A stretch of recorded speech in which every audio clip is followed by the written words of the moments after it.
Assalamualaikum dan selamat sejahtera kepada semua murid-murid. Cikgu Nur Haini Falini binti Ahmad dari SMK St. Anthony Sarike Sarawak akan menerangkan topik bab 5 tingkatan 2 iaitu Kesultanan Melayu Melaka. Bab ini memberi pengetahuan kepada pelajar tentang pengasasan Kesultanan Melayu Melaka serta kegemilangannya sehingga berakhirnya pemerintahan Kesultanan Melayu Melaka yang berpusat di Melaka. Cikgu berharap di akhir topik nanti, murid dapat menghuraikan dengan jelas pengasasan Kesultanan Melayu Melaka, menjelaskan dengan terperinci kegemilangan Kesultanan Melayu Melaka dan meneliti pengakhiran Kesultanan Melayu Melaka yang berpusat di Melaka. Pengasasan Kesultanan Melayu Melaka. Parameswara merupakan pengasas Kerajaan Kesultanan Melayu Melaka. Kebijaksanaan Parameswara memilih lokasi yang strategik dan sesuai telah menjadikan Melaka sebagai sebuah kerajaan yang unggul di alam Melayu. Lokasi tersebut ialah di muara Sungai Bertam yang merupakan perkampungan nelayan dan tempat berjual beli serta pertukaran barangan dagangan. Kebijaksanaan Parameswara telah mengubah sebuah perkampungan nelayan menjadi sebuah pelabuhan yang maju sehingga Melaka muncul sebagai pusat perdagangan antara bangsa. Baiklah, seterusnya kita lihat faktor pemilihan lokasi yang strategi oleh Parameswara. Kita lihat keistimewaan Sungai Bertam. Yang pertama ialah bentuk muka bumi. Bentuk muka bumi berbukit bukau sesuai dijadikan kubu pertahanan dan panduan kapal dagang.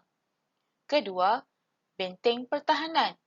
Terdapat pokok bakau dan pokok api-api di pesisir Sungai Bertam dan ini menjadi benteng dan perlindungan semula jadi di pesisir pantai dan ianya sukar ditembusi oleh musuh.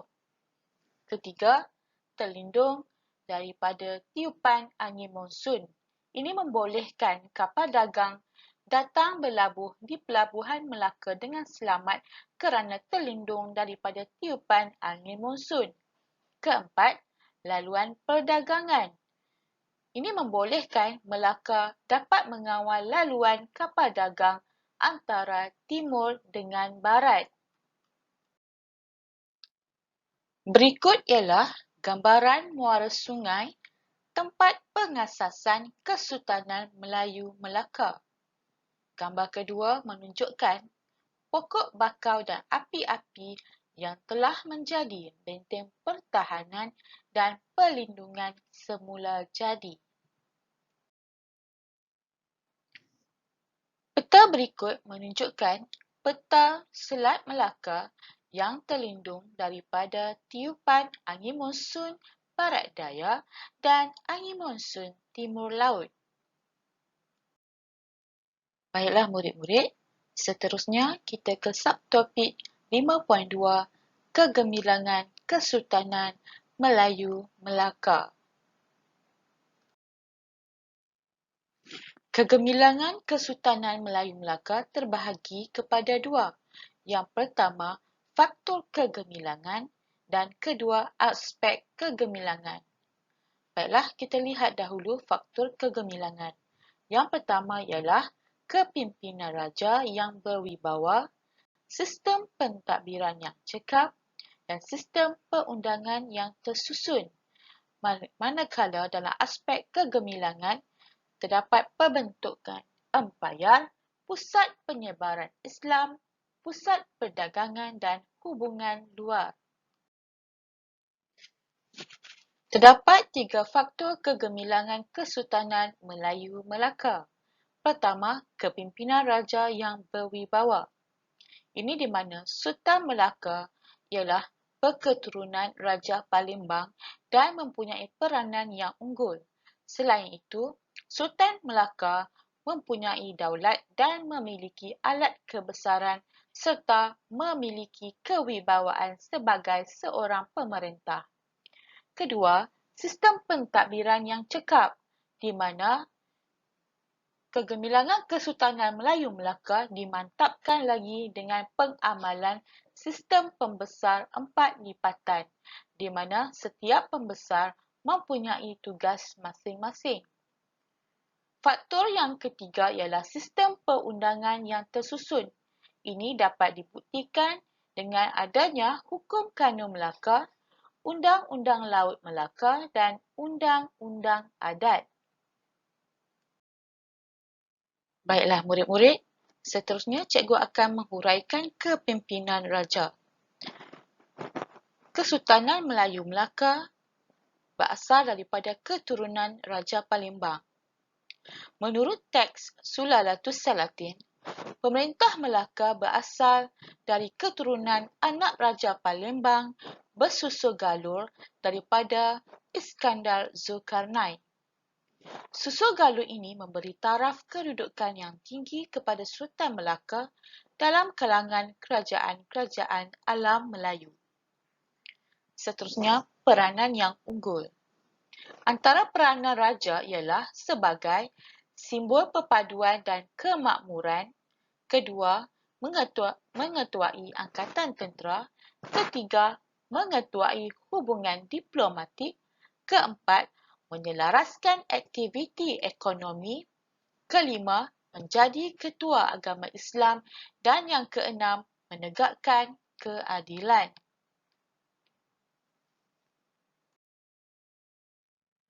Dalam aspek kewibawaan raja, raja memerintah berpandukan bidang kuasa yang ditetapkan dalam Hukum Kanun Melaka. Antara ciri kepimpinan yang dimiliki raja ialah adil, berwibawa dan mengutamakan kebajikan rakyat seperti Sultan Muzaffar Shah dan Sultan Mansur Shah.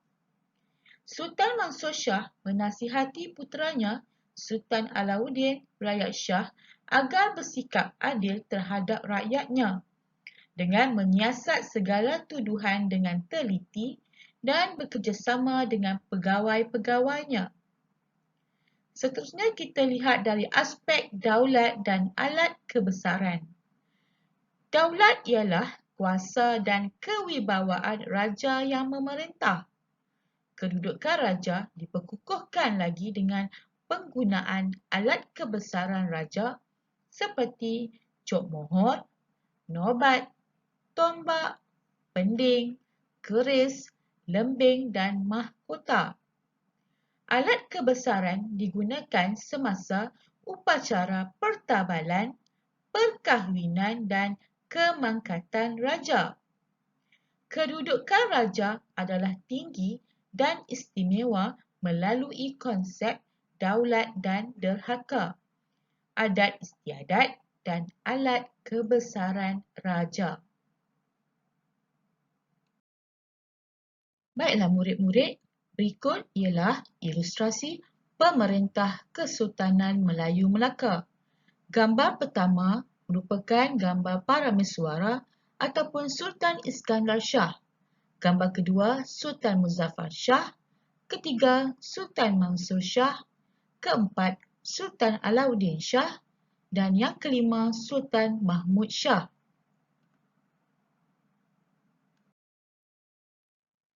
Gambar berikut menunjukkan alat-alat kebesaran diraja yang digunakan sehingga kini, iaitu cop mohor, nobat diraja, tombak berambu dan pending diraja.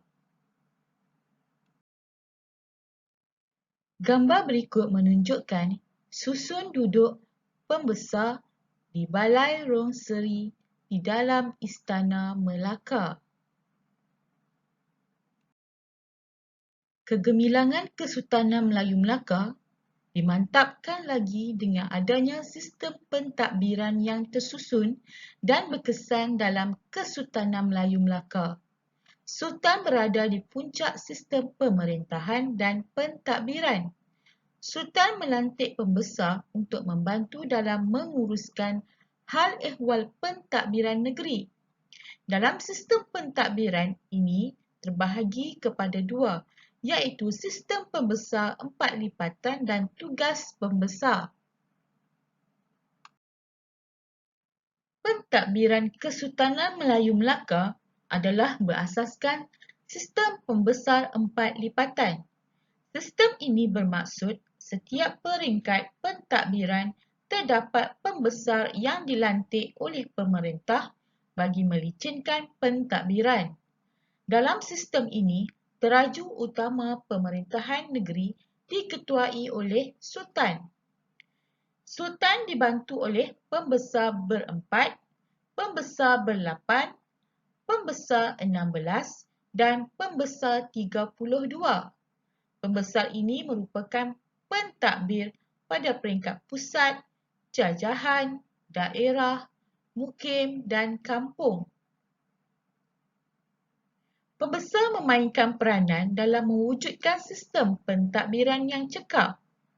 Antara tugas utama pembesar ialah menjaga keamanan, mengutip cukai dan hasil melalui sistem serah, membekalkan tenaga tentera, membekalkan buruh melalui sistem kerah. Pemerintah Melaka mengurniakan kawasan khas kepada golongan pembesar. Yang pertama, kawasan pegangan. Kawasan pegangan dikurniakan kepada pembesar berempat. Manakala kawasan pemakanan dikurniakan kepada pembesar jajahan dan daerah. Pembesar boleh memungut cukai dan menyerahkannya kepada pemerintah sebagai ufti. Pada paparan sebelum ini, cikgu ada menyebut mengenai sistem serah dan sistem kerah. Sekarang cikgu akan menghuraikan apakah maksud sistem serah dan sistem kerah. Sistem serah ialah pemberian sebahagian daripada hasil tanaman yang diusahakan oleh rakyat kepada pemerintah. Pemberian ini dibuat sebagai balasan kepada pembesar yang menyediakan tanah kepada rakyat. Kadar serahan ini bergantung pada hasil ternakan atau tanaman yang diperolehi. Manakala sistem kerah ialah pekerjaan yang dibuat tanpa diberi upah. Contohnya, membina jalan, istana, kubu dan saliran.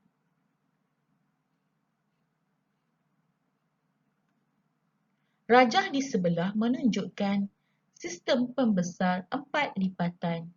Sultan berada di tingkat yang paling atas dan diikuti oleh pembesar berempat, pembesar berlapan, pembesar 16 dan pembesar 32.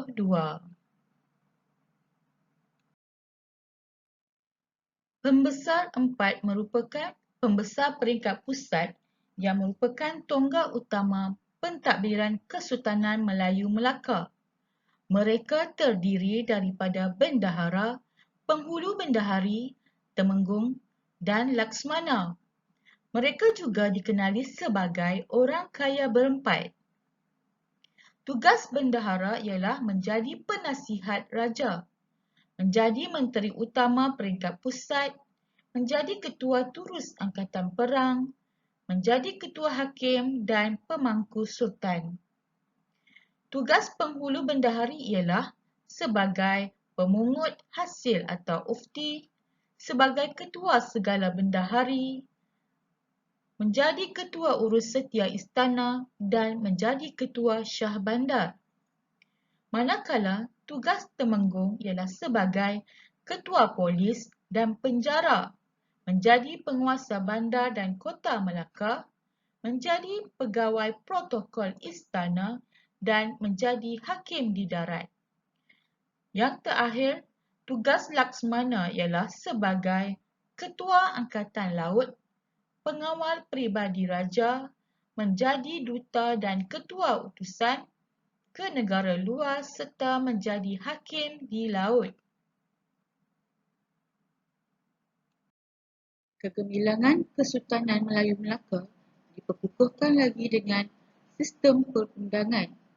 Terdapat sistem perundangan yang mantap hingga pemerintah Kesultanan Melayu Melaka pada waktu itu berada dalam tahap yang gemilang.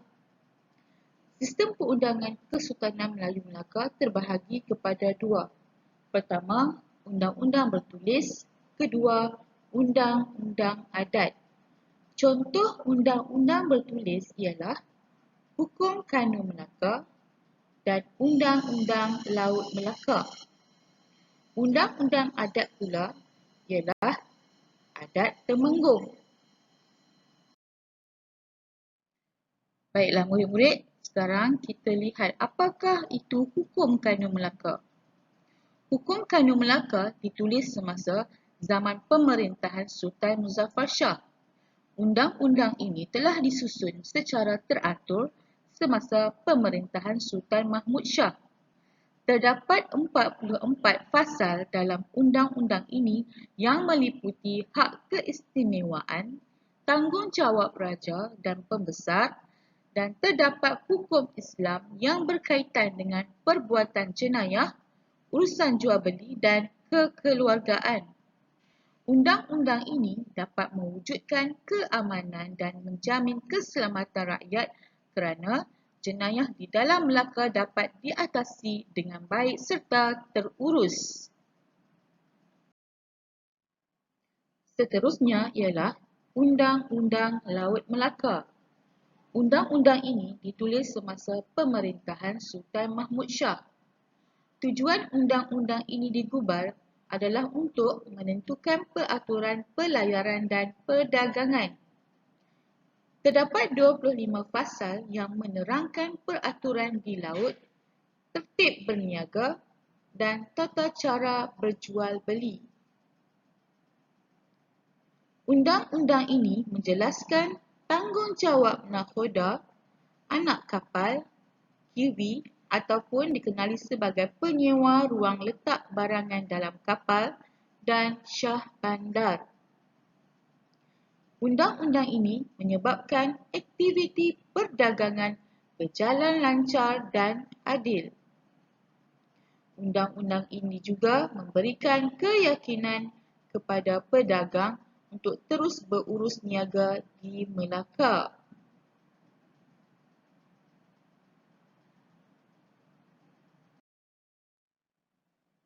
Undang-undang adat dikenali sebagai Adat Temenggung yang diasaskan oleh Datuk Ketemenggungan. Adat ini berkaitan dengan pewarisan takhta, sistem pemerintahan, perkahwinan, pewarisan harta dan perundangan. Sistem pemerintahan dalam Adat Temenggung bercorak autokratik dengan kuasa tertumpu kepada raja. Pemerintah tertinggi ialah raja yang menjadi ketua agama, ketua pentadbir serta simbol perpaduan rakyat dan negara. Takhta kerajaan diwarisi oleh anak lelaki sulung. Undang-undang ini membolehkan pewarisan takhta berlaku secara teratur.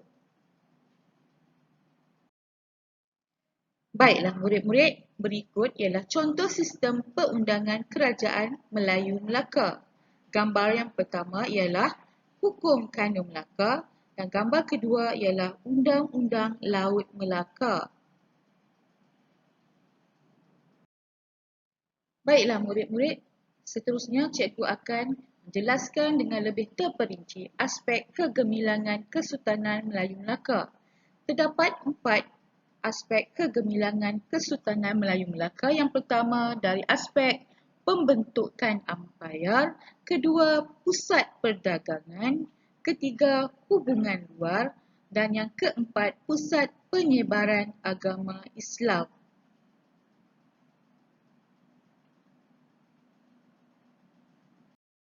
Baiklah murid-murid, kita lihat aspek yang pertama iaitu pembentukan empayar yang luas. Empayar Kesultanan Melayu Melaka meliputi seluruh semenanjung Tanah Melayu dan kawasan pantai timur Sumatera. Empayar Kesultanan Melayu Melaka terdiri daripada tanah jajahan dan negeri naungan. Terdapat 3 cara pembentukan empayar. Yang pertama melalui penalukan, kedua perkahwinan dan yang ketiga naungan.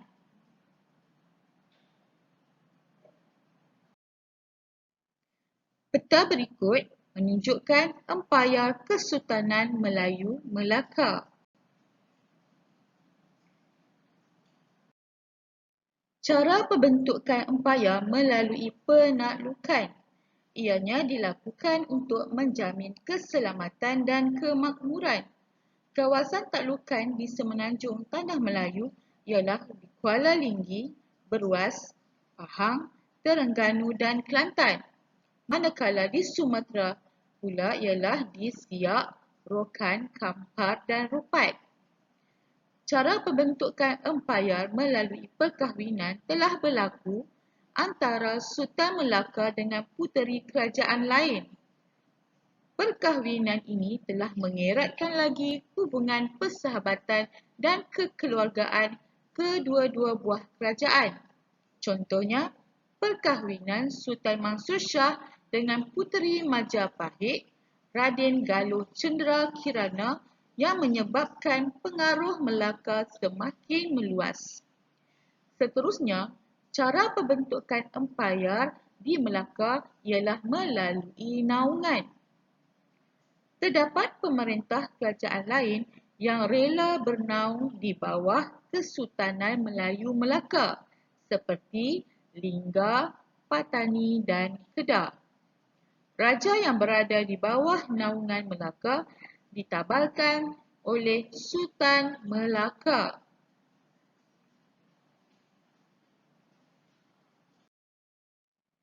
Berikut ialah gambaran perkahwinan Sultan Melaka dengan puteri Majapahit dan ilustrasi raja yang bernaung di bawah Kesultanan Melayu Melaka merafak sembah kepada Sultan Melaka.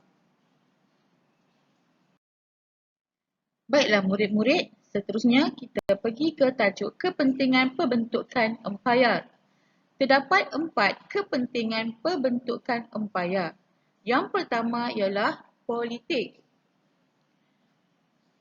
Dalam aspek politik, sesebuah kerajaan akan meluaskan wilayah dan tanah jajahannya untuk mengukuhkan hubungan dengan kerajaan yang ditakluk. Sekaligus dapat menyekat pengaruh kuasa serantau seperti Siam, Majapahit dan Pasai. Seterusnya dari aspek ekonomi. Kepentingan ekonomi dapat menguasai perdagangan di Selat Melaka. Dalam masa yang sama, mendapat bekalan seperti rempah ratus dan biji timah untuk diperdagangkan di Pelabuhan Melaka. Dalam masa yang sama, kerajaan juga menerima hadiah dalam bentuk wang, emas, timah dan bantuan ketenteraan. Kepentingan yang ketiga ialah dari aspek sosial, di mana berlakunya proses asimilasi budaya tempatan dengan budaya luar seperti Arab, China, India dan alam Melayu dan akhirnya mewujudkan sebuah masyarakat yang majmuk. Kepentingan yang keempat ialah dari aspek agama, di mana berlakunya penyebaran agama Islam. Islam mula tersebar dan berkembang ke Pahang, Kelantan, Perak, Timur Sumatera dan Patani.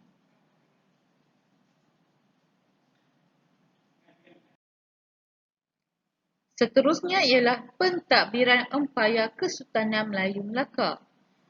Pertama, pentadbiran pusat. Pusat pentadbiran terletak di tempat di mana raja bersemayam. Raja dibantu oleh pembesar pusat. Kedua, pentadbiran kawasan naungan. Pentadbiran kawasan naungan ialah di mana kawasan yang mengakui ketuanan Melaka. Kawasan ini menghantar ufti kepada Melaka. Pentadbiran diketuai oleh pemerintah negeri berkenaan dan dibantu oleh pembesar tempatan. Seterusnya ialah pentadbiran kawasan jajahan. Pentadbiran kawasan jajahan, pemerintahannya diketuai oleh pemerintah yang dilantik oleh Sultan Melaka. Kegemilangan Kesultanan Melayu Melaka dimantapkan lagi dengan penyebaran agama Islam. Melaka telah muncul sebagai pusat penyebaran agama Islam. Agama Islam telah tersebar di Samudera Pasai dan Perak sebelum kemunculan Kesultanan Melayu Melaka. Pengislaman pemerintah menyebabkan Kesultanan Melayu Melaka muncul sebagai pusat penyebaran Islam yang unggul di alam Melayu pada abad ke-15. Berikut ialah cara penyebaran Islam di Melaka. Pertama, melalui perkahwinan. Kedua, pengislaman pemerintah. Ketiga, perluasan kuasa. Keempat, perdagangan. Dan yang kelima, peranan ulama dan mubaligh.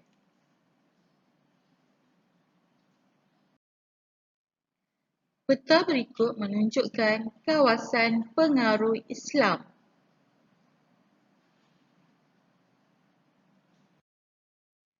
Berikut ialah cara penyebaran Islam. Pertama, pengislaman pemerintah. Pengislaman Sultan Iskandar Shah telah berlaku pada tahun 1414 diikuti pembesar dan rakyat. Sultan Muzaffar Shah telah menjadikan Islam sebagai agama rasmi. Cara penyebaran Islam yang kedua ialah melalui perkahwinan. Contohnya, perkahwinan di antara puteri Sultan Mansur Shah dengan putera Raja Siap. Seterusnya, cara penyebaran Islam yang ketiga ialah melalui peranan ulama dan mubaligh. Melaka telah menghantar ulama dan mubaligh ke seluruh kawasan pengaruhnya. Ajaran tasawuf dan sufi dikembangkan melalui ulama dari India dan Timur Tengah seperti Maulana Abu Bakar dan Maulana Yusuf. Sultan Alauddin Riayat Shah telah menghantar ulama untuk mengajar raja-raja di Pahang, Kampar dan Inderagiri. Cara penyebaran Islam yang keempat ialah melalui perdagangan. Ini dapat dilihat apabila tersebarnya agama Islam melalui pedagang Arab, Cina dan India. Mereka juga menyebarkan Islam ke Filipina, Brunei dan Kepulauan Indonesia. Seterusnya, cara penyebaran Islam yang terakhir ialah melalui perluasan kuasa. Negeri naungan dan jajahan akan memeluk Islam sebagai tanda taat setia kepada pemerintah Melaka.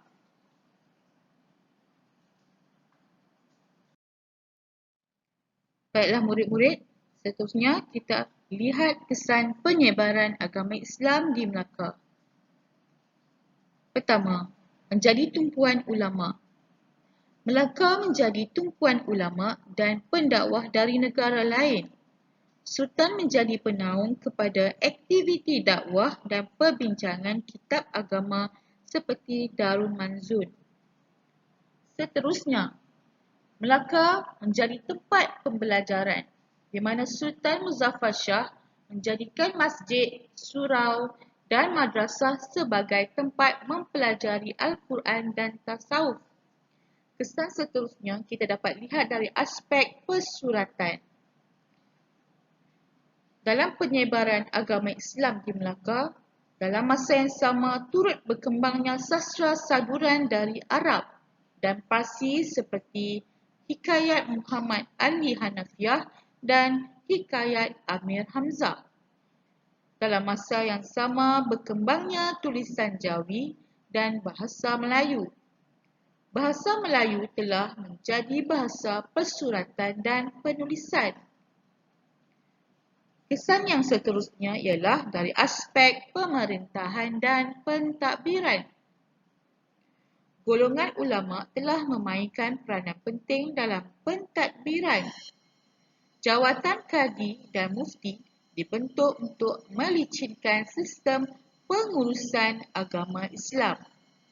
Undang-undang Islam dilaksanakan menerusi Hukum Kanun Melaka dan Undang-Undang Laut Melaka. Berikut ialah gambaran kesan penyebaran Islam. Gambar pertama menunjukkan perhimpunan ulama-ulama di Balairong Seri di Istana Melaka. Kedua, istana telah dijadikan sebagai tempat pembelajaran dan penggunaan tulisan Jawi digunakan untuk menyebarkan agama Islam. Kegemilangan Melaka dimantapkan lagi dengan kewujudan pusat perdagangan. Pusat perdagangan ialah tempat untuk mengendalikan perdagangan antarabangsa yang berfungsi sebagai pelabuhan entrepot untuk mengumpul barangan dari alam Melayu. Selain itu, ianya berfungsi sebagai pusat pengedaran barangan dari timur dan barat ke alam Melayu. Terdapat 4 aspek dalam pusat perdagangan. Yang pertama ialah kedudukan strategik. Melaka terletak di laluan perdagangan antara India dengan China. Kedudukan yang strategik di Selat Melaka menyebabkan Melaka menjadi tumpuan pedagang dari dalam dan luar alam Melayu. Dalam masa yang sama, Melaka muncul sebagai pusat perdagangan dan pelabuhan yang maju. Melaka juga menjadi pusat pengumpulan dan pengedaran pelbagai barangan. Barangan luar dan tempatan dikumpul di Pelabuhan Melaka untuk diedarkan kepada pedagang-pedagang luar. Melaka telah menjadi emporium di mana barangan yang dikumpul dan diedarkan ialah timah, emas, kapur barus, hasil hutan dan rempah ratus. Manakala barangan luar pula ialah kain pelekat, tembikar dan wangian. Melaka juga turut dikunjungi pedagang dari dalam dan luar alam Melayu. Pedagang luar paling ramai ialah Arab, China dan Gujarat. Manakala dari alam Melayu ialah Pasai dan Jawa. Melaka juga menjadi pusat perkapalan, iaitu menjadi tumpuan kapal kecil dan besar.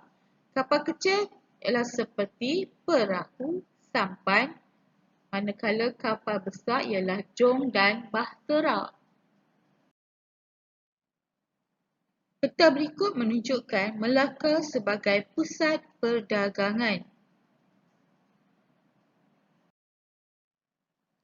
Berikut ialah ilustrasi kesibukan di Pelabuhan Melaka, replika jong, replika balok dan ilustrasi pedagang-pedagang dari Arab.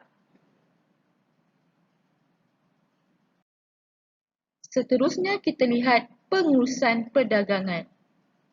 Dalam pengurusan perdagangan terdapat 5 aspek penting.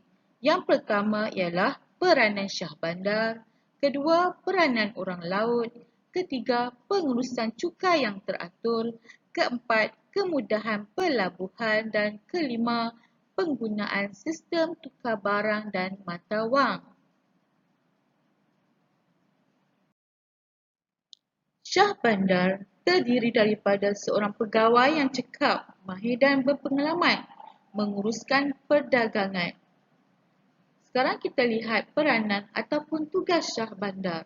Pertama, mengurus pasar dan gudang. Kedua, bertanggungjawab memeriksa alat timbang dan sukat serta mata wang. Ketiga, menjaga kebajikan dan keselamatan pedagang. Keempat, mengurus cukai. Kelima, menguatkuasakan peraturan keluar masuk kapal. Dan yang keenam, hakim di pelabuhan.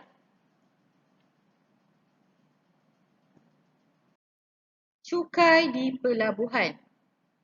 Cukai pelabuhan yang rendah telah menarik minat pedagang-pedagang dari dalam dan luar alam Melayu.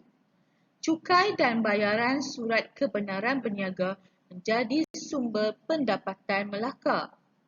Bahan makanan tidak dikenakan cukai seperti beras.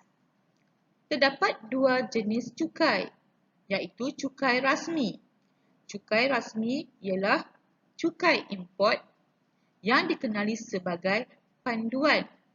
Yang kedua pula ialah cukai tidak rasmi, iaitu dalam bentuk hadiah. Sekarang kita lihat kadar cukai di Pelabuhan Melaka. Cukai rasmi. Pedagang dari Arab, India, Ceylon, Siam dan Pegu membayar kadar cukai sebanyak 6%, manakala pedagang dari Alam Melayu hanya membayar 3%. Bagi cukai tidak rasmi, pedagang dari China dan Jepun membayar cukai dalam bentuk hadiah yang bernilai 5%. Mata wang. Urusan jual beli berlaku dalam dua cara. Pertama, melalui pertukaran barangan. Kedua, menggunakan mata wang.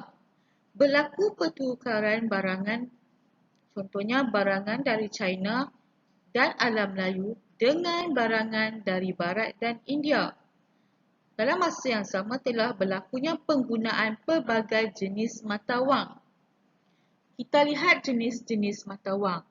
Mata wang awal, contohnya jongkong timah, kulit siput kori dan serbuk emas. Mata wang tempatan pula ialah mata wang timah yang dipanggil kelin, yang terpahat nama Sultan Melaka yang memerintah. Kemudian terdapatnya mata wang emas dan mata wang perak.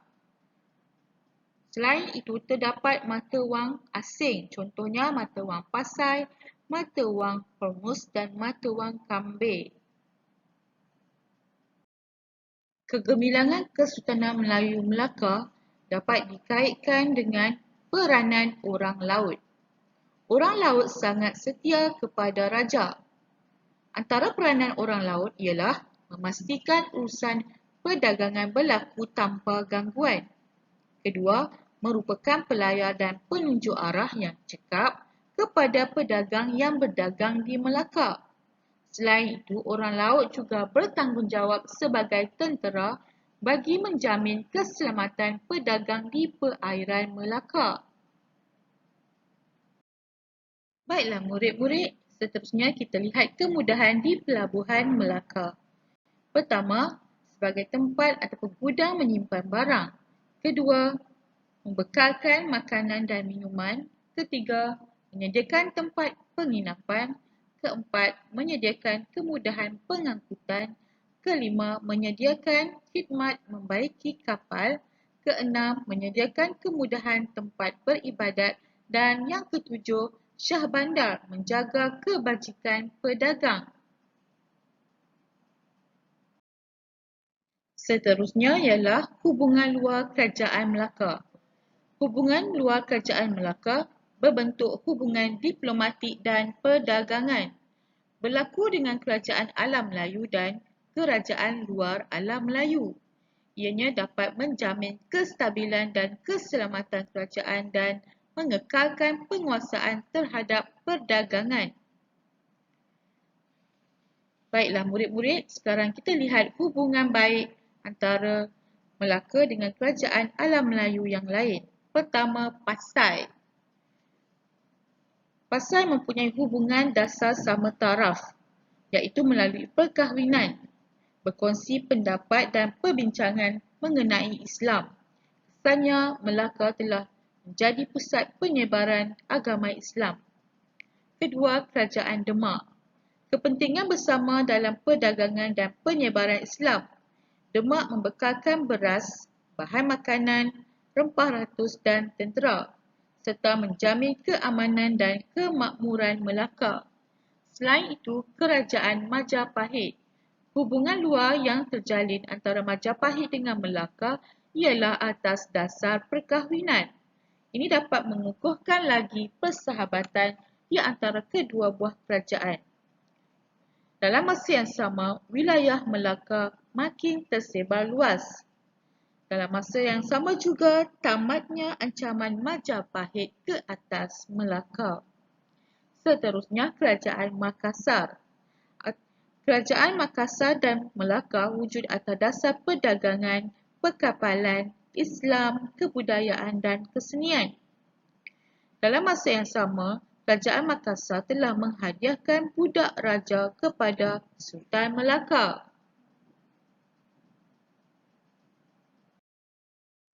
Baiklah, seterusnya kita lihat hubungan Kesultanan Melayu Melaka dengan kerajaan luar alam Melayu. Pertama, dari China. Terjalin melalui kunjungan utusan China iaitu Yin Qin dan Laksmana Zhenghe. Melaka mendapat naungan dan perlindungan daripada China. China menganugerahkan payung kuning, cok mohor dan sepersalinan pakaian sebagai tanda pengiktirafan. Ini dapat membantu mengelakkan ancaman Siam dan kekal merdeka. Ryukyu, Jepun. Melaka menjalinkan hubungan diplomatik dan perdagangan. Sultan Mansur Shah menghantar surat kepada Raja Ryukyu untuk mengadukan perilaku pedagang Ryukyu yang tidak menghormati undang-undang Melaka. Ini dapat membantu meningkatkan perdagangan Melaka. Ketiga, dari Kerajaan Siam. Hubungan yang berlaku antara Melaka dengan Kerajaan Siam berlandaskan hubungan diplomatik dan perdagangan. Melaka telah menghantar utusan ke Siam yang diketuai oleh Tun Telanai dan Menteri Jana Putra. Kesan hubungan ini membolehkan Melaka mendapat bekalan kayu jati, beras dan bahan makanan serta jaminan keselamatan. Seterusnya, dari kerajaan-kerajaan lain yang dibentuk melalui hubungan perdagangan dengan Pegu, Luzon, Gujarat, Coromandel dan Bengal. Hubungan keagamaan pula melalui kerajaan Mesir, Parsi, Turki dan Arab. Kesannya, Melaka muncul sebagai pusat perdagangan dan penyebaran Islam di alam Melayu. Baiklah murid-murid, seterusnya kita ke topik yang terakhir iaitu pengakhiran Kesultanan Melayu Melaka yang berpusat di Melaka. Pengakhiran Kesultanan Melayu Melaka dapat dilihat dari dua aspek. Yang pertama, faktor kejatuhan iaitu kelemahan kepimpinan, masalah perpaduan dan kedatangan Portugis. Manakala aspek yang kedua ialah strategi menghadapi serangan Portugis iaitu menggunakan lancaran dan perahu berapi, tembakan meriam bertalu-talu, menggunakan pelbagai jenis meriam dan peti berisi serbuk peluru, menggunakan tentera bergajah dan mengukuhkan pertahanan pantai dengan menggunakan kayu kayan. Seterusnya kita lihat faktor dalaman kejatuhan Kesultanan Melayu Melaka. Terdapat dua faktor kejatuhan Kesultanan Melayu Melaka. Pertama dari aspek masalah kepimpinan dan masalah perpaduan. Masalah kepimpinan. Kita dapat lihat daripada kelemahan Sultan Mahmud Shah dan pembesar mengakibatkan berlakunya ketidakstabilan politik di Melaka, di mana wujudnya amalan pilih kasih, berlaku amalan rasuah secara berleluasa, berlaku penyelewengan dan pentadbiran, dan perbalahan di kalangan pembesar. Manakala masalah perpaduan wujud kerana rakyat tidak bersatu padu dan berlakunya persaingan antara pembesar yang menyebabkan berlakunya perpecahan. Dalam masa yang sama, askar upahan dari luar tidak setia kepada Melaka. Baiklah, seterusnya kita lihat bagaimana berlakunya serangan Portugis ke atas Melaka. Matlamat Portugis ke alam Melayu adalah untuk mendapatkan kekayaan, menyebarkan agama Kristian dan untuk mendapat kemasyhuran.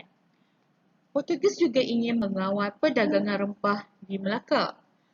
Portugis juga ingin menyebarkan agama Kristian dan ingin menghapuskan penguasaan pedagang Islam. Pada 11 September 1509, Lopez de Square telah datang ke Melaka untuk memulakan hubungan antara Melaka dan Portugis. Walau bagaimanapun, rundingan tersebut gagal. Alfonso de Albuquerque telah menyerang Melaka sebanyak 3 kali. Kali pertama pada 25 Julai tahun 1511, kali kedua pada 10 Ogos 1511 dan kali ketiga pada 24 Ogos 1511. Pada tarikh tersebut, maka berakhirnya ataupun runtuhnya Kesultanan Melayu Melaka yang jatuh ke tangan Portugis. Baiklah murid-murid, sekarang kita lihat rentetan peristiwa serangan Portugis terhadap Kesultanan Melayu Melaka. Serangan pertama pada 25 Julai tahun 1511 dilakukan dari arah laut. Portugis menggunakan 17 buah kapal dan 800 orang tentera. Portugis gagal menawan masjid dan jambatan Melaka yang menjadi benteng pertahanan Melaka. Pada serangan kedua yang bermula pada 9 Ogos 1511, tentera Portugis bersama-sama kelengkapan perang seperti senjata api dan bot telah menuju ke arah bandar. Berdilan api daripada kapal meriam Portugis memberikan tekanan kepada askar Melaka untuk berundur ke masjid. Seterusnya, Portugis kembali menyerang Melaka pada 24 Ogos tahun 1511. Tentera Portugis berarak secara berenam melalui jalan bandar dan berjaya menewaskan serangan oleh askar Melaka. Portugis telah berjaya menawan kota Melaka dan Istana Sultan Mahmud Shah. Berikut ialah ilustrasi serangan Portugis terhadap Kesultanan Melayu Melaka. Walaupun Melaka menghadapi serangan bertubi-tubi dari Portugis, Melaka tetap mempunyai strategi untuk menyerang semula Portugis. Pemimpin Melaka mengambil pelbagai langkah untuk mempertahankan maruah dan kedaulatan Kesultanan Melayu Melaka, antaranya melalui diplomasi, kedua menggunakan lancaran dan perahu berapi, ketiga mempertahankan kawasan pantai dengan kayu kayan, keempat tembakan meriam bertalu-talu dari pantai, kelima menggunakan pelbagai jenis meriam dan peti berisi serbuk peluru, dan yang terakhir menggunakan tentera bergajah. Askar Melaka mempunyai semangat juang dan kepewiraan yang tinggi, dan ini patut dijadikan sebagai contoh dan tauladan. Walaupun Melaka telah jatuh ke tangan Portugis, Melaka tetap berjuang untuk mengembalikan kedaulatan. Sultan Mahmud Shah berundur dari Melaka ke beberapa wilayah naungan dan jajahannya. Akhirnya, baginda bersemayam di Bentan dan melancarkan serangan terhadap Portugis di Melaka sebanyak 3 kali antara tahun 1515 hingga tahun 1519, namun semuanya gagal. Sultan Mahmud Shah akhirnya berundur ke Kampar dan mangkat pada tahun 1528. Kesultanan Melayu Melaka yang berpusat di Melaka telah berakhir pada 24 Ogos tahun 1511 dan legasi ini diteruskan pula oleh Kesultanan Johor Riau.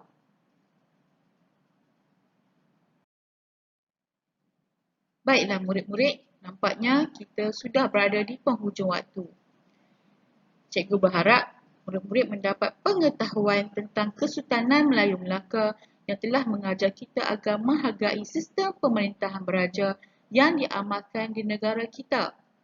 Selain itu, kita dapat memahami bahawa Kesultanan Melayu Melaka telah memupuk sikap taat setia dan patuh kepada raja dan kepimpinan negara. Selain itu, kita juga dapat pemahaman berkaitan dengan sistem pemerintahan beraja yang mampu mewujudkan semangat bersatu padu di antara rakyat yang berbilang kaum untuk mempertahankan kedaulatan negara. Kita juga perlu memberikan taat setia kepada ketua keluarga.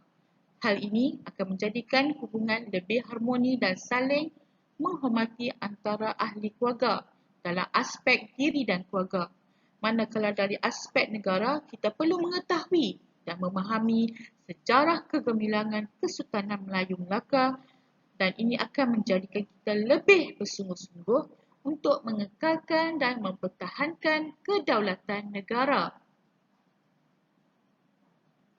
Baiklah murid-murid, cikgu berharap apa yang telah disampaikan dapat memberi manfaat kepada semua. Semoga kita berjumpa lagi di lain waktu. Sekian, terima kasih.